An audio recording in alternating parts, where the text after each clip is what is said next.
Isang mapagpala pong gabi sa lahat, sa bawat isa sa atin. Salamat sa Panginoon. Tunay na napakabuti ng Diyos sa ating buhay. Salamat sa magandang panahon na ibinigay sa atin ng Diyos sa oras na ito. Sa Diyos ang papuri at salamat sa gabi ito dahil siya ang kumikilos, sinasamahan niya tayo sa oras na ito hanggang sa tayo ay makatapos. Purihin ang Panginoon, tayo po ay tumayo at tayo ay pasalamat sa Panginoon. Hallelujah. Purihin ka, Panginoon, dakilang Diyos na mahabagin na sa oras na ito, Panginoon, kami ay dumudulog. Napapakumbaba, Panginoon, sa iyong harapan. Humingi kami, Panginoon, ng tawad, anuman ang kami sa iyong puso't isipan, salita at sagawa.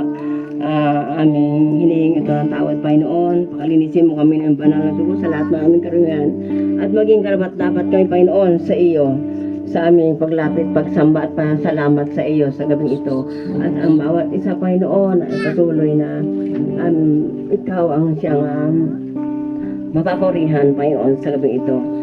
At ang lahat na ito, Panginoon, sa simula ng gawaing ito, Panginoon, at sa pansamantalang matapos, Panginoon, ang mga gagamitin mo sa gabing ito, Panginoon, ay patuloy na iyong sasamahan, Panginoon.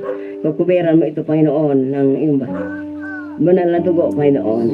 Kaya Lord, salamat po sa gabing ito. Binabalik namin ang pasalamat, papuri at pagsamba sa tayong pangalan ni Jesus. Amen and amen. Amen.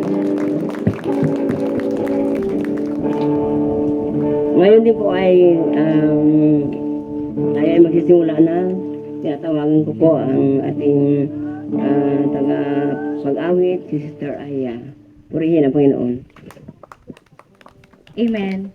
Palagi pong mapapurihan ng Panginoon sa ating buhay. Amen po ba? Amen. Amen. Salamat sa pagkakataon na tayo nagkatipon-tipon muli dahil sa dakila niyang pag-ibig sa atin. Bago po tayo mag-umpisa sa pag-aawitan ay bigyan natin ng isang malakas na palakpak ang Panginoon ngayong gabi. Hallelujah. Purihin kayo, O Diyos. Hallelujah. Nakilain kayo, Panginoon. Tunay nga kayong mabuti at hanggat sa aming buhay, O Diyos. Walang hanggang pamurat. Salamat, Panginoon, ang aming mga alay sa inyo. Hallelujah. Salamat sa inyo, Panginoon. Sa inyong pinakamataas na papuri at salamat. Hallelujah. Minsan pa, awitan natin ang Panginoon. Awitin po natin ang pasalamatan ng Diyos. Hallelujah. Salamat sa inyo, Diyos. Hallelujah. Salamat sa inyo, Panginoon. Praise you, Jesus. Hallelujah. Pasalamatan ang Diyos, pagkat siya ay mabuti.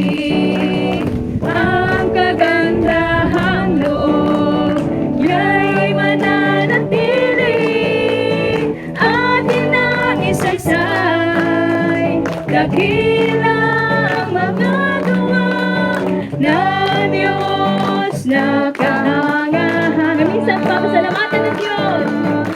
Pasalamatan ang Diyos. Salamat, Panginoon. Hallelujah. Siya ay mabuti.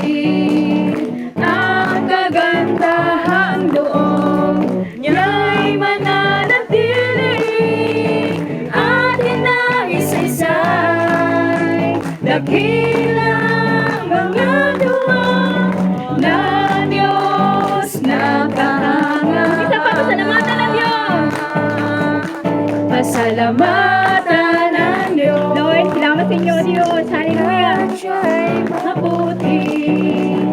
Ang kagandahang loob niya'y mananatili, at inaisaysay dakilang mga gawa ng Diyos na kahangahan. O Diyos! O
Salamat sa inyo, O Diyos. Salamat sa inyo, Panginoon. Salamat sa inyo, Panginoon. Salamat sa pagkakataong nagkatipon muli kami, Panginoon, upang kayo mapapurihan at mapasalamatan, Panginoon. Hallelujah. Hallelujah. Patuloy niyo iparanas sa amin ang inyong presensya. Na sa gayon makapanatili at makapagpatuloy kami, Panginoon. Kayo na ang ba talagang kailangan namin. Kayo lang talaga, O Diyos. Palagi niyo po kami puspusin ng inyong banal na Espiritu. Maimulat kami po ng aming spiritual na mga mata. Makita namin ang inyong magagawa at ang inyong kabutihan sa amin. Hallelujah. Gawitin nga po natin yung puspusin. Hilingin natin sa Panginoon na mapuspos tayo. Hallelujah. Praise you, Jesus. Salamat sa inyo,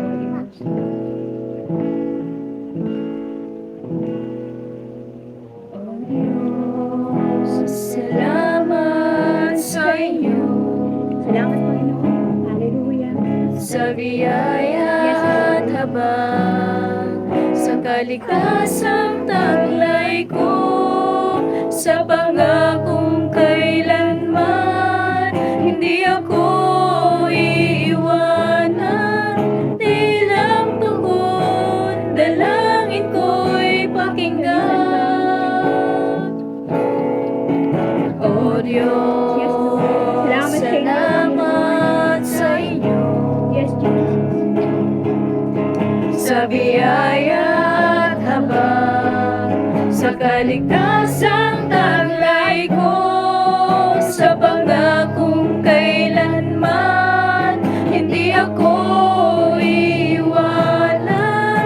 Tilang tugon, dalangin ko'y pakinggan. Puspusin ninyo ako, punuin ninyo ako ng kapangyarihan ng banal na Espiritu. Agayin niyo ako sa landas ng katotohanan at gamitin sa inyong kalwalhatian.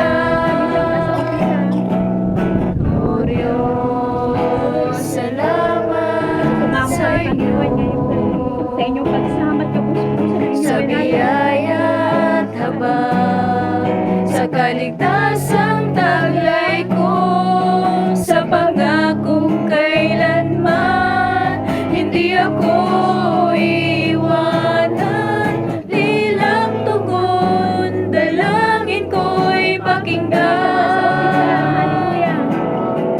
O Diyos, salamat sa inyo Salamat, Panginoon. Hallelujah. sa biyaya at habag, sa kaligtasang taglay ko, sa pangakong kailanman hindi ako iiwanan.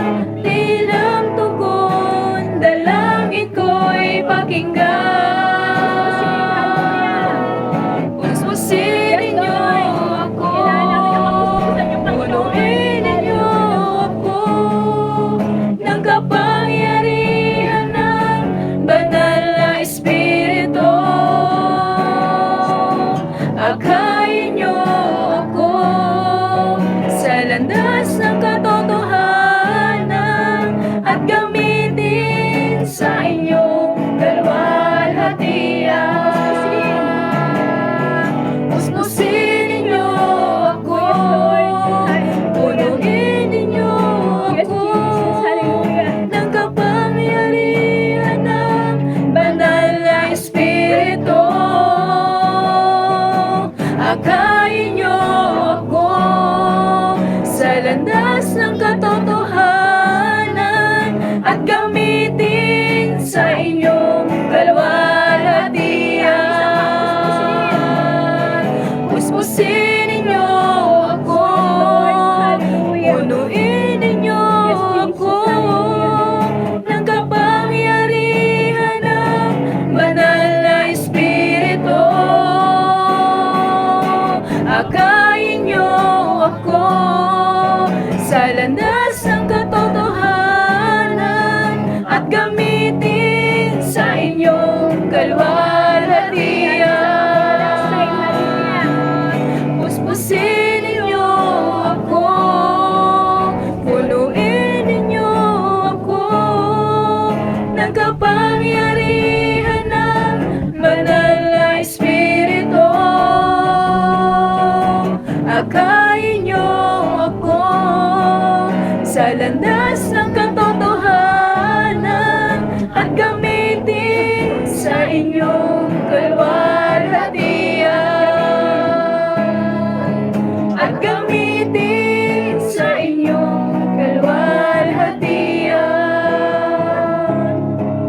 At gamitin sa inyong kalwalhatian. Hallelujah. Praise you, Jesus. Thank you, Praise Father you. God. Salamat sa inyo. Salamat sa banal na Espiritu. Amen. Patuloy namin kasama.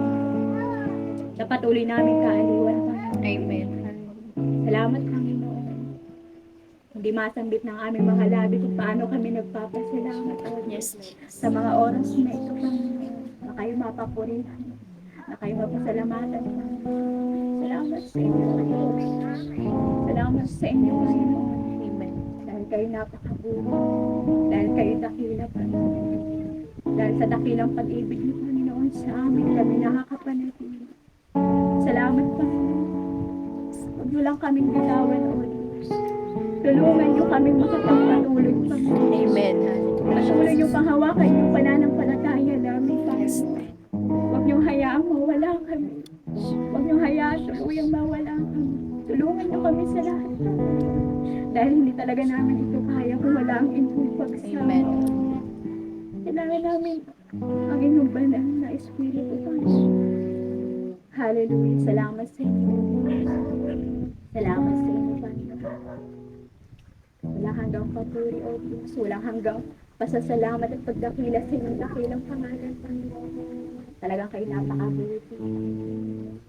Salamat, O Diyos. Hallelujah. Minsan pa po natin palakpakan ng Panginoon. Hallelujah. Thank you, Jesus. Salamat sa inyo, Panginoon. Napakabuti niyo, O Diyos. Hallelujah. Napakabuti niyo, Panginoon. Praise you, Jesus. Salamat sa inyo, O Diyos. Ang lahat ng papuri, pagsamba at pagdakila ay tanging sa inyo lamang, Panginoon. Sa pangalan ng Panginoong Jesus. Amen. Sa Diyos po ang papuri. Dadako po tayo muli sa katotoo. Salamat sa Panginoon. Tunay nga ang Panginoon ay napakabuti po no, sa buhay po natin. Alam po ninyo, isang pribilehiyo po na palagi po tayo magkaroon ng pagtitipon patungkol po sa Panginoon dahil napakalaking bagay po, kaaliwan at talagang iba po ang buhay na naglilingkod po sa Panginoon. Bagamat hindi nawawala yung mga problema, yung mga pagsubok, yung mga pag-uusik. Pero alam po ninyo, ang pinakamagandang bagay doon, yung nakikita natin na ang Panginoon ay palaging nandyan. Palaging nagiging kaaliwan natin. Palaging nagiging lakas natin. No? Sa panahon na tayo ay nanghihina. Pag alam po ninyo na ang Panginoon ay palaging nandyan, isang bagay po na pag may mga pagsubok po sa buhay natin. Alam po ninyo, nakaranas po ako na minsan na dati ay parang ang nasa isip ko po ay palaging pera-pera, ganyan. Pero kailangan bawat galaw ko may pera. Kailangan lahat ng pagod ko may pera. Pero alam po ninyo, pinaranas sa akin ng Panginoon na mawalan talaga kahit piso. At doon ko po natutunan na mula po nung mamatay yung nanay ko, dahil po sa COVID, year 2021 po. Hindi pa po talaga ako nung gano'n kaseryoso sa Panginoon. Pero ipinaranas po sa akin ng Panginoon na mawala ng mahal sa buhay. At doon ko rin po naranasan na talagang kahit piso, wala po. Pero alam po ninyo, doon ko po natutunan na ang totoong paglapit sa Panginoon. At pag wala ka po talagang malapitan na iba, dahil pare-pareho naman kayong talagang wala, sa Panginoon ka po talaga aasa. At nakakatuwa po sa Panginoon. Nung nagbulay-bulay po ako, umiyak po talaga ako sa Panginoon. Sinikisikap ko po talaga na masunod yung kalooban niya. At alam po ninyo, minsan po na, ano din po nun, schedule din po nun ako na magsusong lead. Pero, Sabado po ng gabi, nag-away po kami ng asawa ko. Napakaliit lang po na dahilan, pero nagpapakagalit po siya sa akin. Tapos, dati po, kapag inaaway niya ako, talagang inaaway ko rin siya. Pero hindi po kami nagmumurahan, yung parang nagsusumbatan lang kami. Tapos, pero parang ang sama-sama ng loob ko kasi parang, alam po ninyo yon pag sinusumbatan niya ako, feeling ko hindi niya na ako mahal. Pero, okay lang kasi, noong time na yon sabi ko, parang kapag asawa mo, o yung pamilya mo parang naiwan sa'yo. Pero ang pinakamagandang bagay, pag alam mo yung Panginoon nandyan lang. Napakalaking ano po yun sa sarili mo na mawala man sa'yo lahat, pero ang Panginoon nananatili pa rin para sa atin. At yun nga po, nung gabi na yun na nag-away kami, parang nadi-discourage na ako. Ay magte-text na ako kay Pastor Tor, hindi na ako magpapaawit kasi parang feeling ko down na down ako. Tapos syempre, emotionally na bagsak ka. Kasi napakalaking factor po na kapag magpapagamit ka po sa unahan, may gagawin ka po sa unahan para sa Panginoon, titirahin ka po talaga ng kaaway emotionally kasi doon po tayo mahina. Pero alam po ninyo, nagpray ako, umiyak ako sa Panginoon, hindi Lord, hindi ito yung kalagayan na na hindi ako maglilingkod sa inyo. Hindi ito yung sitwasyon na mapapipigil ako na magbigay ako ng papuri at pasasalamat sa inyo. Alam po ninyo, kinabukasan, alam niyo po yung kahit na inaano ko naman siya, hindi naman talaga ako galit sa kanya, pero pinagpipray ko din siya, nung natulog na siya, nililay hands ko siya, pinagpipray ko siya sa Panginoon. Tapos, nung umaga po na nagising ako, talagang nagpray agad ako sa Panginoon. Alam po ninyo yon, kahit alam ko na wala kaming isasaing that time, at talagang, ewan ko, basta na dumating sa time na walang-wala talaga kami, wala kaming maisaing, tapos ganun pa kami, nag-away kami. Alam po ninyo yun na, sabi ko, praise God, salamat sa inyo Panginoon sa panibagong buhay. At kahit ganito yung sitwasyon ko, magpupuri pa rin po ako sa inyo. Alam po ninyo yun, yung binigay na kaiwan sa akin ng Panginoon, sobrang nakakariliw po na, parang ang saya-saya pa rin ang pakiramdam ko na, kahit ganun yung sitwasyon, wala akong kahit piso. Pero yung saya po na ibinigay sa akin ng Panginoon na hindi po matatawaran sa labi. Alam po niyo yung kakontentuhan na ibinigay sa akin ng Panginoon, ganun na lang. At yun nga, nung nagpe-praise and worship kami, parang sinisipon-sipon pa talaga kami. Ako noon, tapos parang ang sama po ng pakiramdam ko kasi pakiramdam ko para lalagnatin ako. Pero alam niyo po yun, yung habang nagpupuri ako sa Panginoon, nagbibigay ako ng papuri sa Panginoon, kahit umiiyak ako, galak na galak yung puso ko, at kahit pakiramdam ko, pagod na ako, pero gustong gusto ko pa rin magpuri sa Panginoon. Nakakatuwa po sa Panginoon, yung mga bagay na hindi po natin nakikita at nakakamtan dito sa mundo. Alam po ninyo, hindi mauunawaan ng ibang tao yun kasi yung nakakilala lang talaga sa Panginoon, yung nakakaranas lang talaga ng totoong pagkakilala sa Panginoon. Kaya mahalaga na mabuksan yung ating spiritual na paningin dahil at tayo lang po yung makakaalam ng totoong kaligayahan na hindi natin mararanasan dito sa lupa. Kaya ang alam niyo po ninyo, ang pag-ibayuhin po natin ay yung bagay po na makakapagpalugod sa Panginoon. Amen. Ang talagang pagpagura natin, ang pag-aksaya natin ng Panginoon ay yung mga bagay na para sa Panginoon. Dahil ang lahat na nakikita po natin, yung mga kasama po natin dito, lahat tayo mawawala dito. Pero alam po ninyo, ang hindi mawawala, yung pinagpapagura natin sa Panginoon. Kaya salamat po sa Panginoon. At sa totoo lang, natutuwa po ako. Dati po ay naka-attend pa po ako dito ng Bible study, isang beses pa lang po. Kasama po namin si Sister Lisa. At malulungkot niya po ako at hindi po natin siya kasama. No? Pero nung nag-Bible study po kami dito, kasama si Sister Luz, sila po, kasama po namin siya dito din po. Kaya, pero salamat po sa Panginoon, patuloy po natin siyang ipanalangin. No? Wala po tayo dapat na dahil alam natin na gagawa ang Panginoon. Dahil naniniwala po ako na walang imposible sa Panginoon. Kaya sa Diyos po ang papuri. Kaya napakabuti ng Diyos.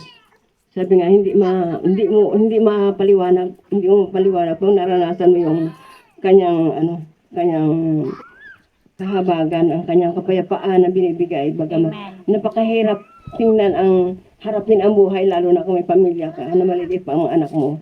Hindi mo alam kung paano sila bubuhayin, pero nanatili kami na naglilingkod sa kanya. Kahit na kami ay pumunta na Laguna, andoon, una-una dumating kami doon, una-unang hinanap ko ang gawain ng Panginoon.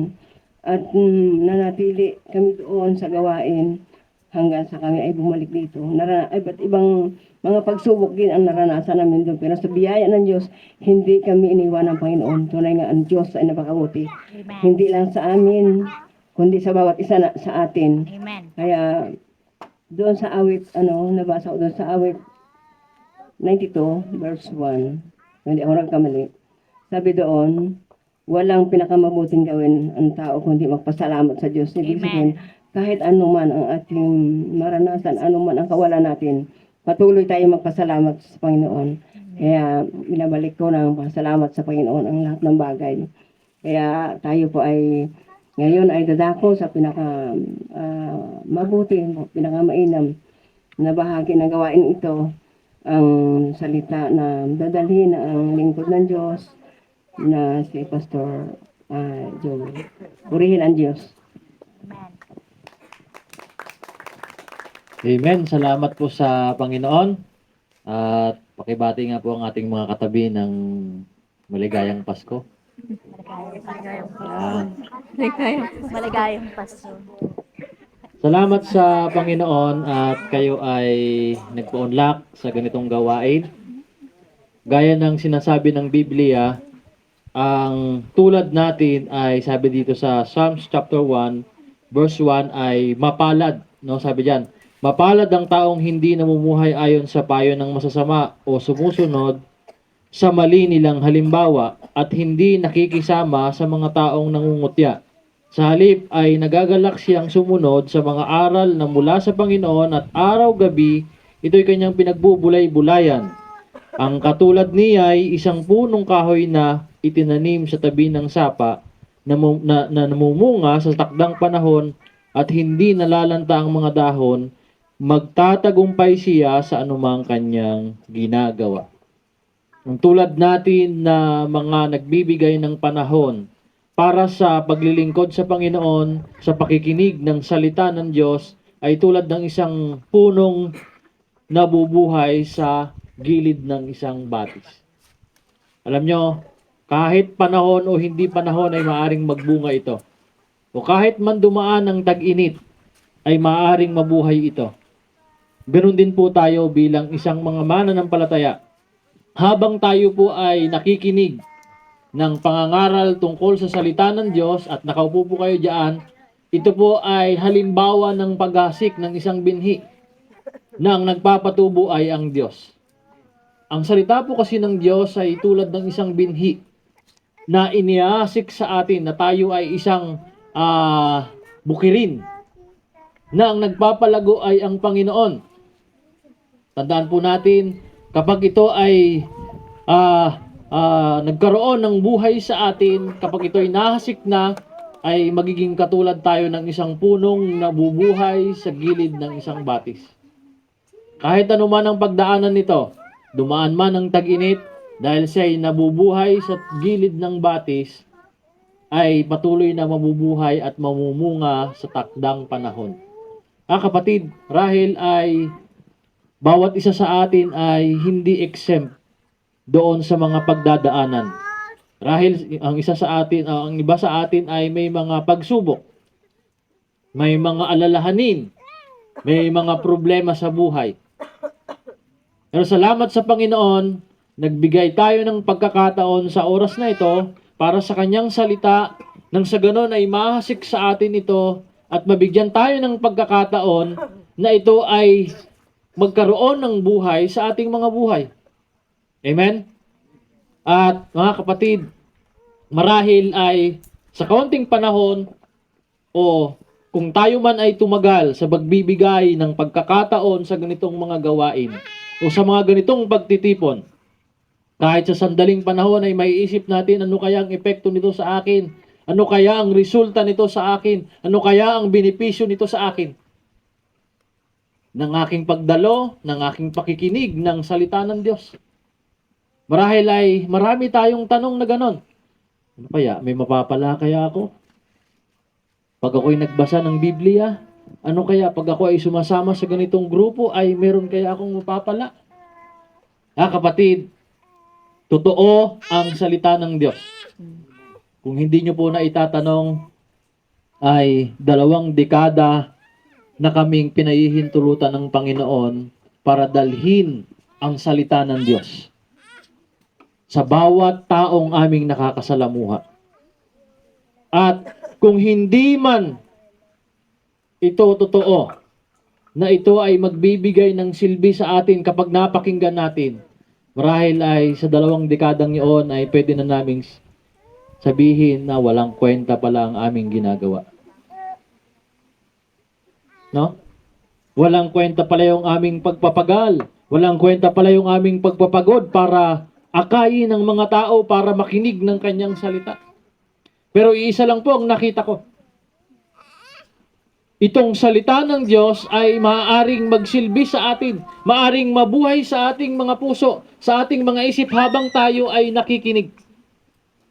Hindi lamang kapakinabangan sa mundong ito ang maaaring maging benepisyo natin. Marahil kung meron man tayong benepisyo na daranasin o tatanggapin sa pamamagitan ng pakikinig ng salita ng Diyos sa lugar na ito, sa mundong ito,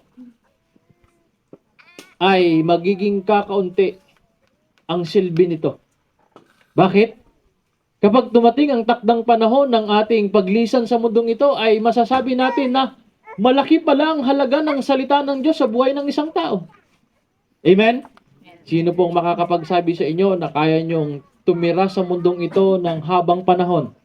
Taas po ang kamay. Dahil ang iba sa atin ay pwedeng umabot ng senior at makakasahod ka na. Senior na eh. Pakitingnan po ang inyong katabi at pakitanong, sabihin mo, hanggang kailan ka mananatili sa mundong ito? Hindi natin alam kung hanggang kailan tayo bigyan o bibigyan ng pagkakataon ng Panginoon na mabubuhay sa mundong ito. At hindi rin natin masasabi lahat ng ginagawa natin ay pwedeng magpreserba ng buhay natin. Rahil pwede bukas ay ang isa sa mga kasama natin ay hindi na natin makikita. Huwag naman, Pastor. Magpapasko pa ako. Hindi, pupunta lang sa bayan. Kaya hindi mo makikita bukas. Amen? Pero hindi natin ipinapako ang ating isip na ang bawat isa sa atin ay hindi magkakahiwalay sa ganitong mga pagkakataon. Bakit? Talagang mayroong panahon ng paglisan sa mundong ito. Marahil sa sementeryo, pag tayo pumupunta doon at pumapasyal sa November 1, ay marami na tayong kasama doon na pinupuntahan natin. Nasa tuwing nandoon ka at pinupuntahan mo siya, inaalala mo, paborito kong ulam, niluluto mo noon. Ngayon, wala nang nagluluto sa akin. Di ba? Na inaalala mo, ikaw pa naman yung nagbibigay sa akin ng 20,000, 1,000 kada ako ay pupunta sa inyo pag Pasko. Naku, nandito ka na. Di ba? Ang dala mo na lang sa kanya, hindi 1,000. Isang biskwit at isang soft drinks. Di ba? Marahil ganon. Kaya nga sabi ko sa inyo kanina, kung meron mang benepisyo ngayon habang nabubuhay ka, ang salita ng Diyos ay kakaunti. Kung ikaw ay mapagpala, mabago ang iyong buhay. Maaaring mabago ang buhay mo dahil sa salita ng Diyos. Maaaring ikaw ay magkamit ng magandang bagay na matatanggap mo sa mundong ito, pero mga kapatid, pwedeng matanggap mo yon at magkaroon ka ng kagalakang kakaunti. Bakit palaging binabanggit kong kakaunti habang nandito ka sa mundo? Maranasan mo ito dahil sa salita ng Diyos. Talaga namang kakaunti. Amen? Sabi nga ng Biblia, ang 1,000 taon, sabi sa Pedro at sa Psalms, ang 1,000 taon para sa Panginoon ay isang araw lamang. Gaano po karami kung umabot ka ng 65 years old para sa 1,000 taon. Gaano po karami yon? Kung para sa Panginoon, ang 1,000 taon ay isang araw lang. Ngayon, ikaw ay tumagal ng 65 years. Oh, burn out. Ilang ano po yon? Palagay niyo po, ilang kudlit lang po yon. Ha? Sa tingin niyo po. Kaya nga, nagsasabi ang Santiago, si Santiago sabi niya, ang buhay ng tao sa mundong ito ay parang katulad ng isang usok. Lumabas sandali at pagkatapos ay mawawala. Marahil habang ikaw ay tumatagal sa mundong ito o habang tayo nandito sa mundong ito, para sa atin ay matagal na yon. Umabot ka ng 2024, nag-umpisa kang mabuhay sa mundong ito ng 1991, para sa atin ay matagal na yon at tuwang-tuwa na tayo at nagpapasalamat tayo. Amen? Pero ang tanong, kapatid, ang tanong, ilan doon sa mga naranasan natin sa mundong ito ang masasabi nating pagpapala ito? Kapatid, kakaunti. Tumanggap ka man ng 10,000 ngayon, bukas yun ay may barya na. Baka wala na. Kasi nandiyan na, sunod-sunod na yung mga pinuntahan mong London. Loan dito, loan doon. Bakit? Dumating ka na sa Iran. Nasa Iran ka na. No? Kaya, nung ikaw ay tumanggap ng 10,000, nako, marami nang nagbahabahagi. Kay ganito, 1,000. Kay ganito, 1,000. Kay ganito, 3,000. Kay ganito, 5,000. Nako, bukas, wala na kaagad. No?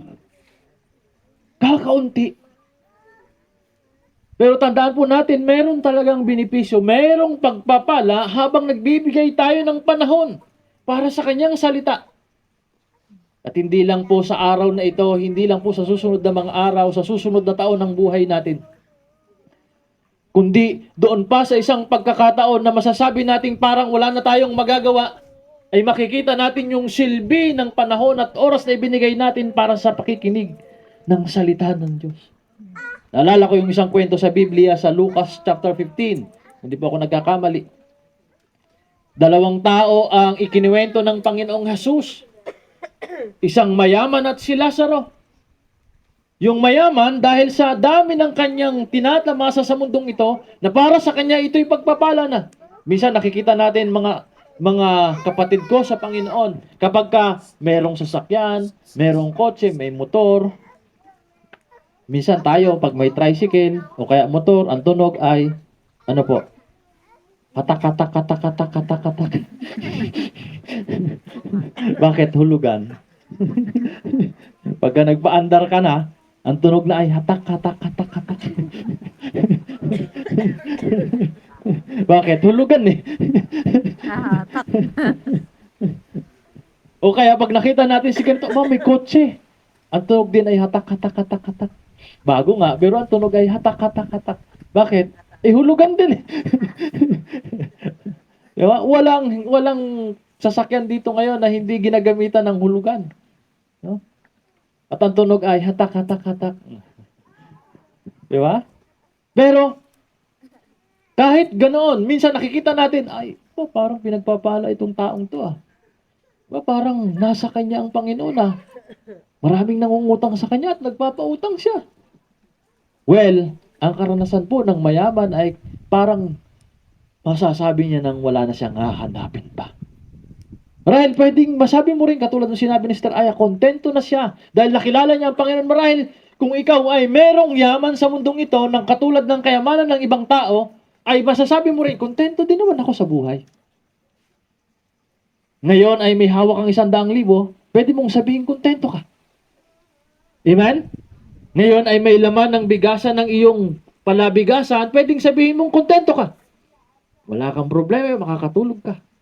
Pero kapag wala ka na doon sa pangangailangan mo at wala na yun, ubus na, pwedeng masabi mo rin, parang wala na yata ah.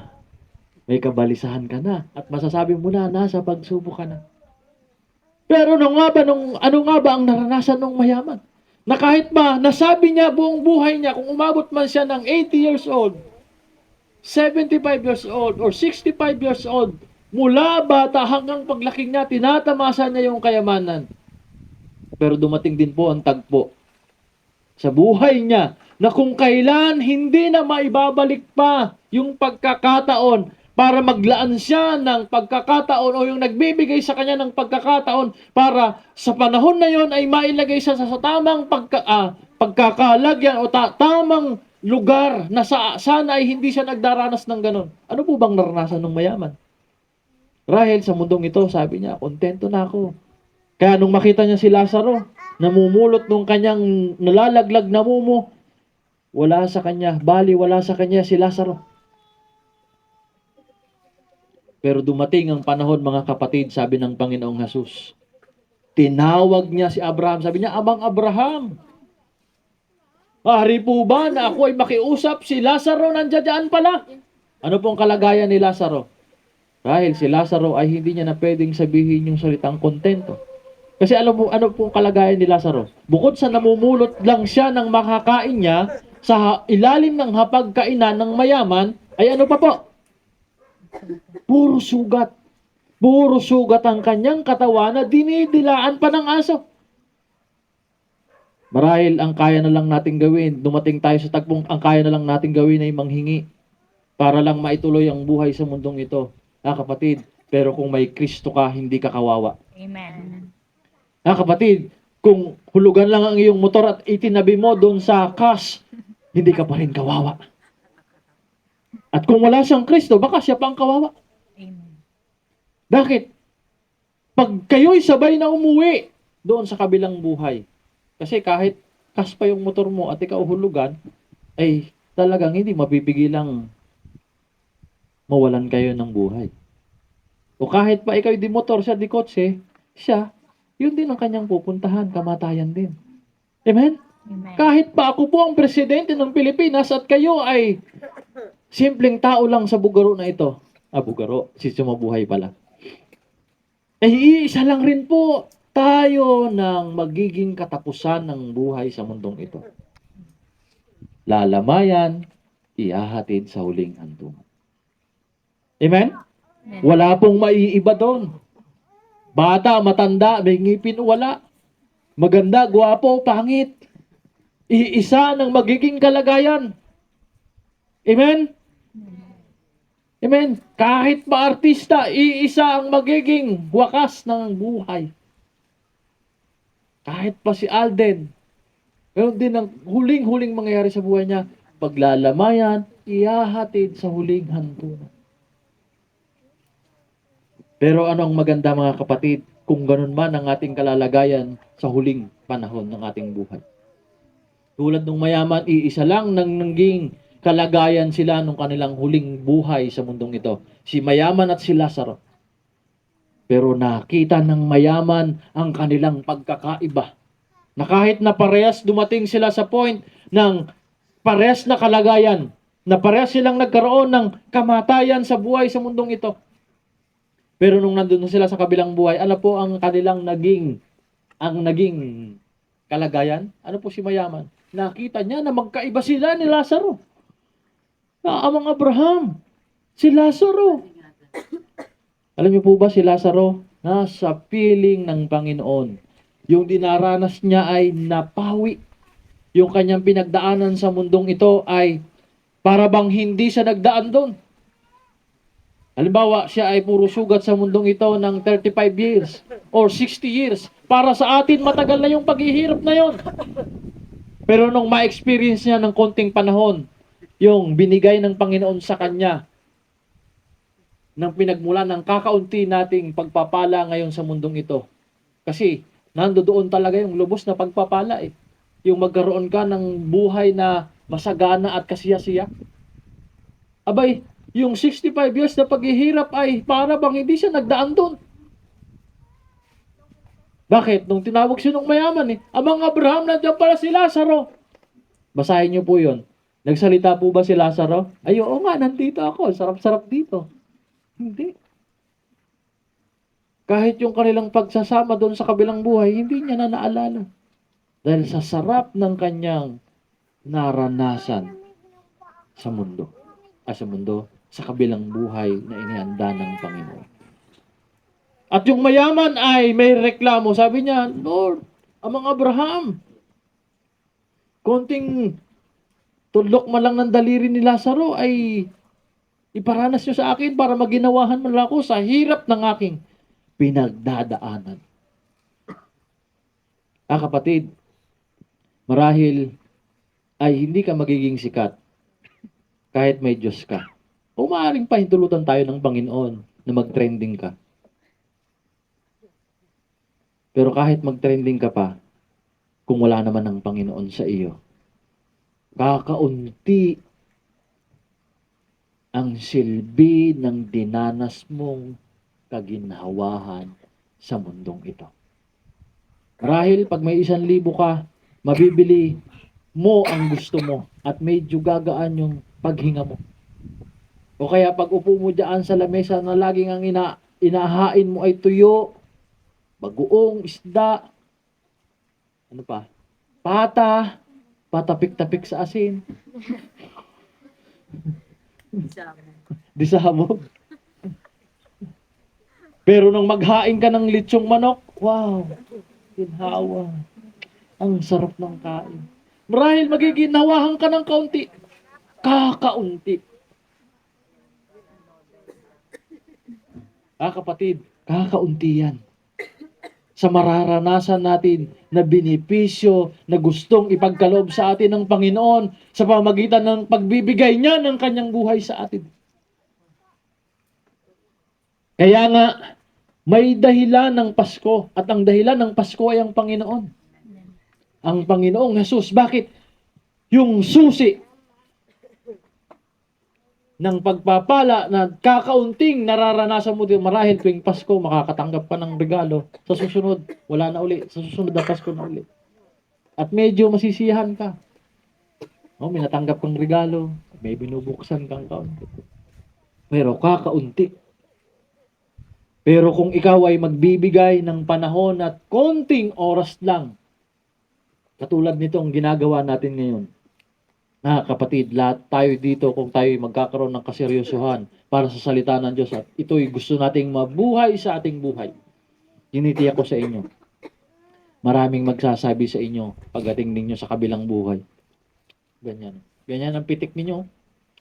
Buti na lang. Nakinig ako. Kung hindi, yung 65 years na namatay ka na dito, puro hirap pa. Pagdating mo pa sa kabilang buhay, naku po. Yun na naman. Habang buhay. Katulad ng sinasabi ko sa Bible study, sino po sa inyo gugustuhin? Nabigo ka ng unang kabiguan, gugustuhin mo pang mapangalawahan. Sino po sa inyo? Diba? Sino po sa inyo nabigo sa pag-ibig? Gusto niyo po ba magkasunod-sunod pa ang kabiguan sa inyong buhay? Ay, nabigo ako nung una. Sawi ako Sige nga, gusto ko pa, isa pa. Sino po? Diba? Diba yung pagkaminsan nga ay halimbawa sa hanap buhay o kaya sa negosyo. Nalugi ka, katulad niya yung mga magbababoy. Ako talagang kahit bigyan pa daw sila ng pagkakataon si Brother Butsoy.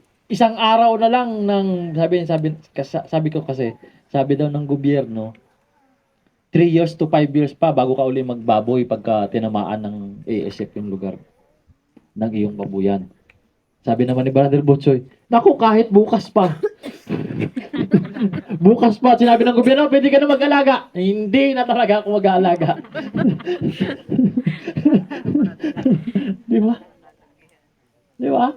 Yun ang ayaw ng tao Yung bang, nabigo ka na sa una, ay mabibigo ka pa ng pangalawang beses pa, pangatlong beses, pang-5 beses. Sino po sa inyo? Di ba? Halimbawa, nabigo ka na. Nang unang beses, halimbawa, 100 baboy, nagkandamatay sa ASF. Sa susunod, 200 na nga alagaan ko.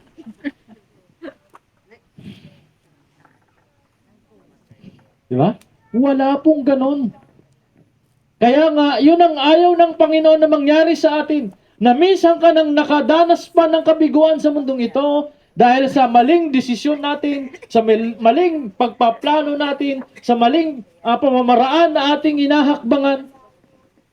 Yang gusto ng Panginoon ay sa pangalawang desisyon ng iyong buhay ay makaranas ka ng galing sa Kanya na katagumpayan. Amen. Amen?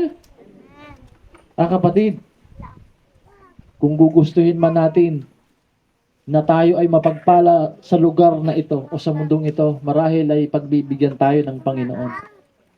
Pero ang hindi gugustuhin ng Panginoon ay pagtapos ng buhay mo dito, ibigo ka. Bakit? Bakit mo? Bakit hindi po gugustuhin ng Panginoon yon? Yung buhay niya, ibinigay niya para sa atin. Marahil, kung ikaw ay katulad ng isang mayaman sa mundo, halimbawa si BBM, kaya mo pa bang pag-aksayahan ng buhay mo? Halimbawa ay buhay ni Pastor Tony? Halimbawa, ako si BBM, may kasalanan si Pastor Tony. O sige, ako na lang ang ibitay ninyo. Pag-aaksayahan pa ba ni BBM ang buhay ni Pastor Tony? Nasa kanya ng lahat. Diba? Diba? Pero kahit nga hindi tayo katulad ni BBM, sino po sa inyo kaya niyong ibigay ang buhay ninyo? Kung hindi naman ikaw ang nagkasala ay sasabihin mo, ako na lang po ang mamatay para sa kanya. Makitingnan niya ang inyong mga katabi. Kaya mo bang ibigay dyan sa katabi mo? Halimbawa, siya mabibitay na. Ay, ako na lang po. Ha? Kaya niyo ba? Hindi. O kaya ay may naningil sa kanya, doon na lang po sa mababang pagkaisipan o sa mababang salita. May naningil sa kanya, ako na lang po, sigilin nyo. Yes. Sana all. Sana all. Di ba? May dumating na Mumbai, naniningil ng 3,000. Ay, wag na po, ako na lang po. Kahit siguro 200. 200 na nga lang to eh. Ang ulam ko na nga lang to eh. Tangin pa. Di ba? Pero ang Panginoon, kahit hindi siya mag-aksaya ng buhay sa atin, ay kaya niyang gumawa ng panibagong tao na mas hindi masuwayin sa atin. Marahil pwede niya na tayong lipulin lahat. Dahil ang mundong ito ay siyang may gawa, ang buhay natin ay galing sa Kanya. Kaya niya pa pag-aaksayahan ng buhay, o iaaksaya ang buhay niya sa atin. Pero binigay niya pa rin ang buhay niya sa atin. Bakit? Ayaw niya kasi sa pangalawang pagkakataon, mabigo tayo at hindi tayo makaranas ng tagumpay. Amen. Amen.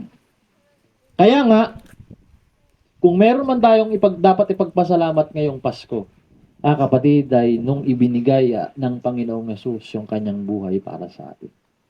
Sinong isinilang ng panahong ito, hindi naman po natin sinasabing December 25 talaga, dahil hindi naman natin alam kung 25 talaga.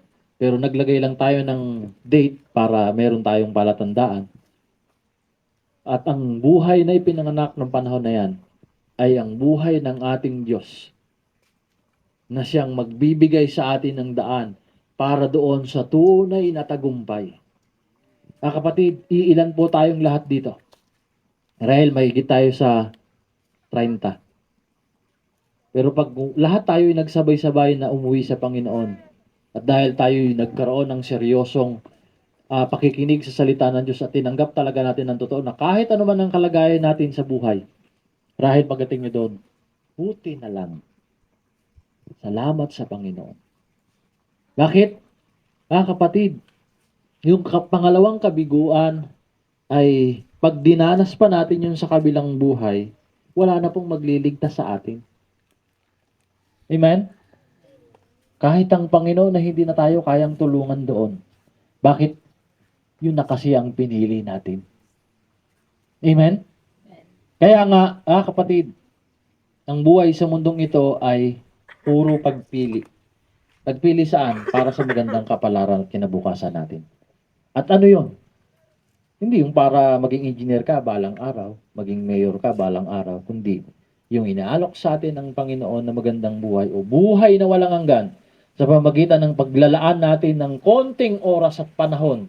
Every Sunday, kung tayo man nagkaroon ng gawain ngayon, kapatid, higit sa kakayanan ng tao sa buong mundong ito ang pwede nating tanggapin. Marahil siguro tinatapatan lang ng konting halaga ang buhay ng tao ngayon dito sa mundo. Halimbawa, sino po sa inyo nakaka-encounter ng mga na-aksidente? Magkano po binabayad ng nakaka-aksidente? Sagot ko na ang ano niyan. Kabaong. Yung palibing. Yun lang. O kaya, minsan, papaaralin yung mga anak, tutulungan, susustentuhan. Pero kulang po yun para doon sa ikinuha mong buhay. Amen? Sino pong papipiliin sa inyo? Magpatuloy ang buhay o mawala ang buhay mo, makakatanggap naman ang pamilya mo ng kalahating milyon?